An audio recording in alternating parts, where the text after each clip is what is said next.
Taro Martinez. Julian Alvarez! একটি সিদ্ধান্তই বদলে দিতে পারে পুরো ম্যাচের ভাগ্য।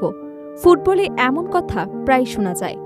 আর্জেন্টিনার বিপক্ষে বিশ্বকাপের কোয়ার্টার ফাইনালে সুইজারল্যান্ডের ক্ষেত্রেও যেন সেটি সত্যি হল।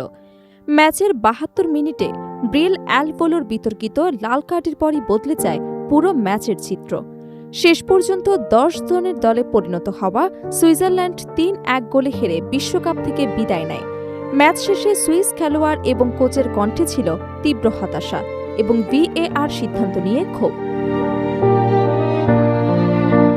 ঘটনাটি ঘটে ম্যাচের ৭২ মিনিটে। আর্জেন্টিনার মিডফিল্ডার লিয়ান্দ্রো পারেদেস অ্যালভোলোকে ফাউল করে প্রথমে রেফারি পারেদেসকে হলুদ কার্ড দেখান, তবে ভিএআর পর্যালোচনার পর সেই সিদ্ধান্ত বদলে যায়। রিপ্লেতে দেখা যায় পারেদেসের সংস্পর্শে আসার আগেই এমবোলো পড়ে যাচ্ছিলেন, ফলে পারেদেসের হলুদ কার্ড বাতিল করে এমবোলোকে সিমুলেশন বা ইচ্ছাকৃতভাবে ফাউল আদায়ের চেষ্টা করার দায়ে দ্বিতীয় হলুদ কার্ড দেখানো হয়। আগে একটি হলুদ কার্ড থাকায় লাল কার্ড দেখে মাঠ ছাড়তে হয় সুইস এই ফরোয়ার্ডকে। সেই সময় ম্যাচের স্কোর ছিল ১-১। ড্যান অ্যান্দয়ের সমতাসূচক গোলের পর ম্যাচের নিয়ন্ত্রণ অনেকটাই সুইজারল্যান্ডের হাতে চলে এসেছিল, কিন্তু একজন কম নিয়ে খেলতে বাধ্য হবার পর ধীরে ধীরে ম্যাচে আধিপত্য বিস্তার করে আর্জেন্টিনা এবং শেষ পর্যন্ত ৩-১ ব্যবধানে জয় নিশ্চিত হয়। ম্যাচ শেষে Swiss defender Nico Elvedi VAR সিদ্ধান্ত নিয়ে বিস্ময় প্রকাশ করেন। তার ভাষায়, এমন সিদ্ধান্ত কিভাবে নেওয়া হলো তা তিনি বুঝতেই পারছেন না।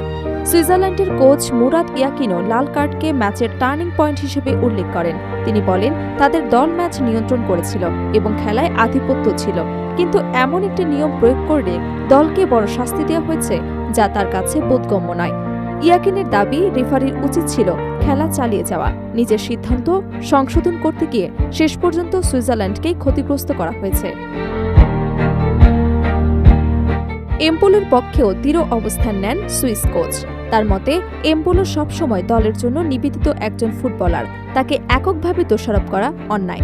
লাল কার্ডের পর এমবোলো মানসিকভাবে ভেঙে পড়েছেন বলেও জানান তিনি।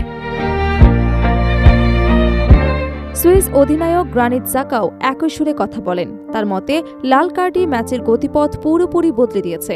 ড্রেসিং রুমে সবাই এই সিদ্ধান্তে হতাশ ছিলেন এবং এমনভাবে বিশ্বকাপ থেকে বিদায় মেনে নেওয়া কঠিন। উল্লেখযোগ্য বিষয় হল, গত ৬০ বছরের বিশ্বকাপ ইতিহাসে সিমুলেশনের কারণে দ্বিতীয় হলুদ কার্ড দেখে মাঠ ছাড়ার ঘটনা এটি মাত্র চতুর্থ। ফলে এমবোলোর লাল কার্ড শুধু ম্যাচের ফলই নয়, বিশ্বকাপের ইতিহাসেও একটি আলোচিত বিতর্ক হিসেবে জায়গা করে নিয়েছে।